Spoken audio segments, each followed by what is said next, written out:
MCom में college admission से related कई क्वेश्चंस हैं और उन्हीं का सॉल्यूशन इस वीडियो में हम देखेंगे। अभी हर एक के डैशबोर्ड में आपको इस तरह से दिखाई देगा। जिनके ज़्यादा मेरिट मार्क्स है यानी कि जिनके परसेंटेज ज़्यादा है तो उनके अंदर ज़्यादा कॉलेजेस के मैसेज यानी कि उनके इनविटेशन आपको मिल जाएंगे। अगर ग्रीन कलर से है तो ये आपको मानना पड़ेगा कि यहाँ पर उनके द्वारा इनविटेशन सेंड किया गया है, राइट। यानी पर्टिकुलर इस कॉलेज ने इस स्टूडेंट को इनविटेशन दिया है कि हाँ इस कॉलेज में आकर एडमिशन ले लो। यहाँ पर डिपार्टमेंट ऑफ कॉमर्स VNSU यानी कि VNSU का जो कॉमर्स डिपार्टमेंट है उसके अंदर इस स्टूडेंट का लगा है और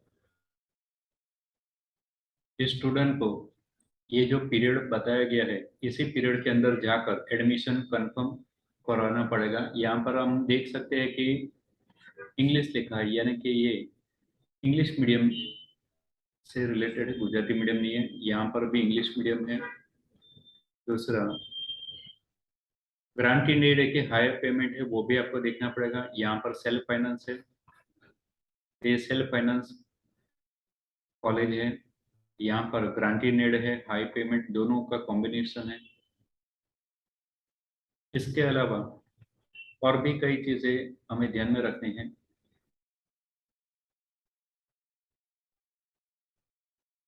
दूसरी जो कॉलेजेस है उसमें जेजेड्स Amroli college, girls only, grant in aid, regular, English medium. तो यहाँ से मैसेज आया है यानी इस कॉलेज द्वारा भी इनविटेशन सेंड किया है। फिर वापी कॉलेज सेल्फ फाइनेंस है, इंग्लिश मीडियम, यहाँ से भी मैसेज आया है। ये डेट पीरियड है कि इसी पीरियड के अंदर जाकर आपको कंफर्म करवाना पड़ेगा। 2 तारीख से लेकर 3 तारीख यानी एक दिन का समय है, यहाँ पर 4 दिन का समय है। तो जो पीरियड है उसी पीरियड में जाकर आपको अपना एडमिशन कंफर्म करवाना पड़ेगा।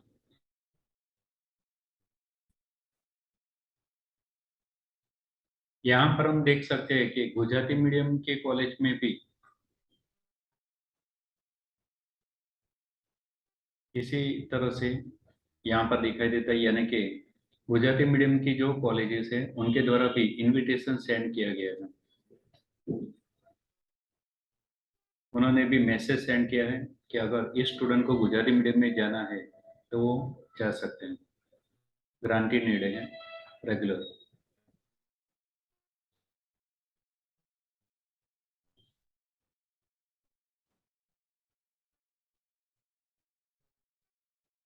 तो यहाँ पर आपको अच्छी तरह से देखना है कि कौन सी कॉलेज में से मैसेज आए हैं, इनविटेशन आए हैं और उसी हिसाब से आपको एडमिशन लेना है।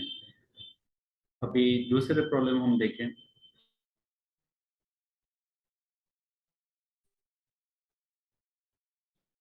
दूसरे प्रॉब्लम में तो ये है कि हमें जो कॉलेज चाहिए अगर उसमें से इनविटेशन नहीं आए हैं तो हम क्या करें।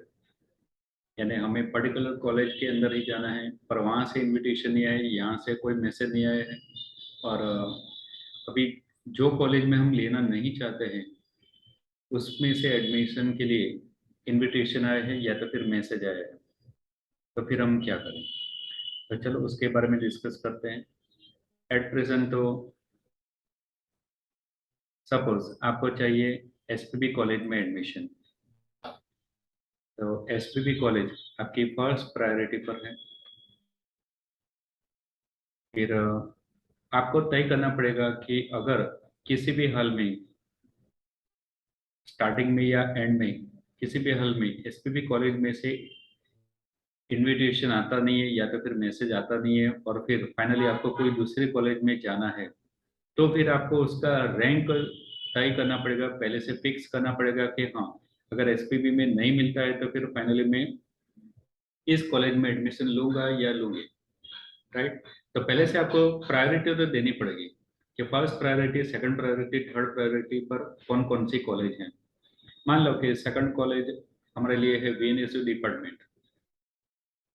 VNSU डिपार्टमेंट में भी इस बार कई सारे सीट्स है, तो आप उनको चूज कर सकते हो।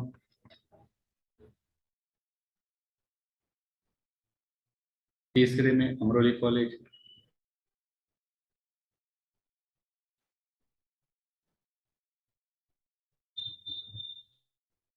राइट।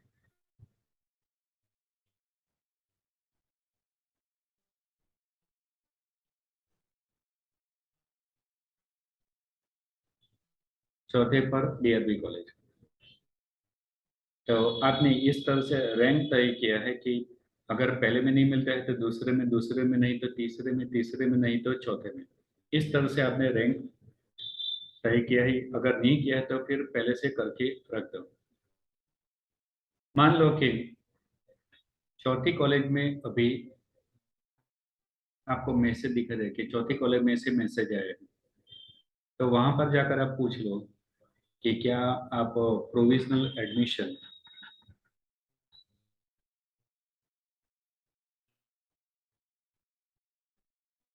प्रोविजनल एडमिशन क्या आप हमें दे सकते हो। प्रोविजनल यानी टेम्पररी, टेम्पररी एडमिशन लेना चाहते हैं।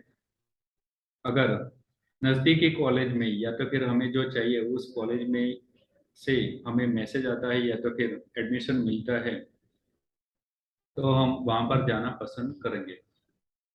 तो पहले से आप पर्टिकुलर कॉलेज में जाकर उनके साथ डिस्कस कर लो कि अगर प्रोविजनल एडमिशन देने के लिए वो तैयार है तो आप वहाँ पर लेना चाहते हो।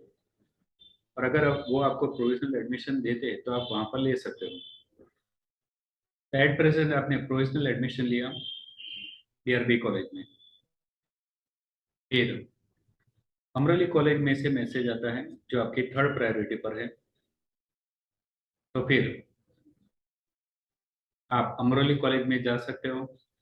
जो टाइम पीरियड होगा, एक दिन का, दो दिन का, तीन दिन का या चार दिन का, उसी पीरियड के अंदर जाकर आपको एडमिशन लेना है, राइट। तो अमरोली कॉलेज में से एडमिशन के लिए मैसेज आया है तो फिर वहां पर आप जाओगे। वहां पर भी आपको वही सेम चीज बात करनी है कि प्रोविजनल एडमिशन हमें लेना है और एट प्रेजेंट हमारा डीआरबी कॉलेज के अंदर है। फिर आपको जो रजिस्टर्ड मोबाइल नंबर आपने पहले से दिया है उसके ऊपर एक ओटीपी आएगा। वो ओटीपी अगर आप अमरोली कॉलेज को दे देते हो तो फिर डीआरबी में से ऑटोमेटिकली आपका जो एडमिशन है वो कैंसिल हो जाएगा। यानी पहले तो आपको अमरोली कॉलेज में जाना पड़ेगा, वहां पर जाकर आपको बताना पड़ेगा कि हम डीआरबी में से कैंसिल करके अमरोली में आना चाहते हैं और वो भी प्रोविजनल एडमिशन। तो अगर अमरोली कॉलेज वाले प्रोसेस करेंगे और आपके रजिस्टर्ड मोबाइल पर जो आपने नंबर पहले से यूनिवर्सिटी को दिया है उसी नंबर को ले जाना है और उसके ऊपर जो ओटीपी आता है अगर आपने वो अमरोली कॉलेज को दे दिया तो फिर डीआरबी में से ऑटोमेटिकली आपका नाम कट हो जाएगा और अमरोली कॉलेज में आ जाएगा। यानी इसी टाइप की प्रोसेस बीकॉम के लिए थी। अभी एमकॉम में कुछ अलग होता है, या तो फिर वो कितने चांसेस आपको देते हैं उसके ऊपर डिपेंड है। शायद वो इतने टाइम ना भी दे क्योंकि आपके पास टाइम काफी कम है, देखना पड़ेगा। तो एट प्रेजेंट डीआरबी में से कट हो गया और अमरोली में आपको एडमिशन मिल जाता है, वो भी प्रोविजनल। ठीक उसी तरह वीएनयूसी में जाओ और फिर फाइनली एसपीबी में से मैसेज आता है, वही आपके लिए फाइनल कॉलेज है। इसके बाद आपको कोई और कॉलेज में नहीं जाना है। तो एसपीबी में जाओ, उनको बोलो कि यहाँ पर एडमिशन लेना चाहते हैं। वो लोग प्रोसीड करेंगे। प्रोसीड करने के बाद आपके रजिस्टर्ड मोबाइल पर ओटीपी आएगा। अगर आपने वो ओटीपी एसपीबी कॉलेज को दे दिया तो ऑटोमेटिकली अमरेली कॉलेज में से या बीएनएससी डिपार्टमेंट में से जो आपकी लास्ट कॉलेज है उसमें से आपका नाम कट हो जाएगा और एसपीबी कॉलेज में नाम एंटर हो जाएगा, राइट। तो इस तरह से फाइनली आपको एसपीबी कॉलेज में एडमिशन मिलेगा। आपको कैंसिल करवाने के लिए वापस ये जो नीचे वाले कॉलेजेस है उसमें जाना नहीं है, यानी वहां पर जाने की जरूरत नहीं। एक बार आपने ओटीपी दे दिया तो ऑटोमेटिकली ऑनलाइन ही एसपीबी में एडमिशन हो जाएगा, और जो दूसरी कॉलेज है, जो लास्ट कॉलेज है, उसमें से आपका एडमिशन कैंसिल हो जाएगा। राइट। तो इस तरह से। और फिर जो आपकी लास्ट आखिरी कॉलेज है, वहां पर आपको पूछ लेना है कि कब फाइनल फीस भरनी है, और उनको ये भी बता देना है कि हाँ, मैं इस कॉलेज के बाद किसी और कॉलेज में जाना चाहता नहीं हूँ कि नहीं चाहती हूँ।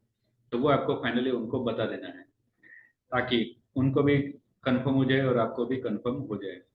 और एक चीज ध्यान में रखो कि एक बार आपने नीचे वाले कॉलेजेस में कैंसिल कर दिया है, यानी कि अमरोली कॉलेज है, डीआरबी कॉलेज है, एक बार आपने कैंसिल कर दिया, और फिर अगर वहां पर जाना चाहते हो, तो शायद वो आपको ना ले, यानी कि वो बंदे नहीं है आपको वापस लेने के लिए, क्योंकि आपने एक बार तो मना कर दिया। तो रिक्वेस्ट कर सकते हो, अगर वो लेते हो तो ठीक है, वरना वो लेने के लिए बंधे हुए नहीं है। तो कोई भी कॉलेज में से नाम कट करो, उससे पहले कई बार आपको सोचना पड़ेगा। अगर ऊपर वाली कॉलेज में ना मिला तो फिर इस कॉलेज का क्या होगा, तो वो उसके बारे में भी आपको सोचना पड़ेगा। अगर आपके परसेंटेज काफ़ी कम है, आपको लगता है कि अभी कोई कॉलेज में से मैसेज नहीं आता है, या तो फिर अभी मैसेज आने वाला नहीं है, सारे के सारे कॉलेज फुल है, और आपको कहीं पर भी एडमिशन नहीं मिलेगा, तो भी कोई प्रॉब्लम नहीं है। रेगुलर प्रोसीजर, यानी कि अभी तो एमकॉम रेगुलर की प्रोसेस चल रही है। रेगुलर की सारी प्रोसेस खत्म होने के बाद फिर एक्शनल की प्रोसेस स्टार्ट होगी। तो एक्शनल स्टूडेंट्स के साथ आप भी एडमिशन ले सकते हो, ये, और फिर आप एमकॉम एक्शनल कर सकते हो। यानी कोई भी स्टूडेंट को टेंशन लेने की आवश्यकता नहीं है कि मेरा क्या होगा। राइट।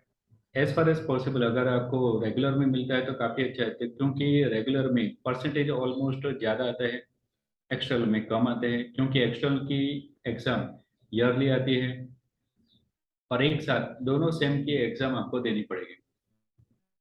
राइट। यानी कि एक ही एग्ज़ाम में आपको दोनों सेम का पढ़कर, दोनों एग्ज़ाम की, दोनों सेमेस्टर की एक साथ एग्ज़ाम देनी है। तो दोनों सेम की एक साथ तैयारी आपको करनी पड़ेगी, जो काफ़ी हार्ड होगा।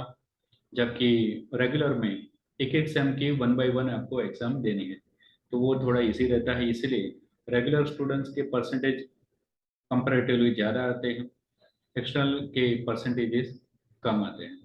पर एक आखिरी चॉइस है एक्सटर्नल, कहीं पर नहीं मिलता है, कोई कॉलेज में नहीं मिलता है, तो फिर आप एमकॉम एक्सटर्नल कर सकते हो। उससे रिलेटेड भी मैंने एक आगे वीडियो तैयार किया था, तो वो इस चैनल पर आपको मिल जाएगा, तो वो वहाँ पर जाकर आप देख सकते हो।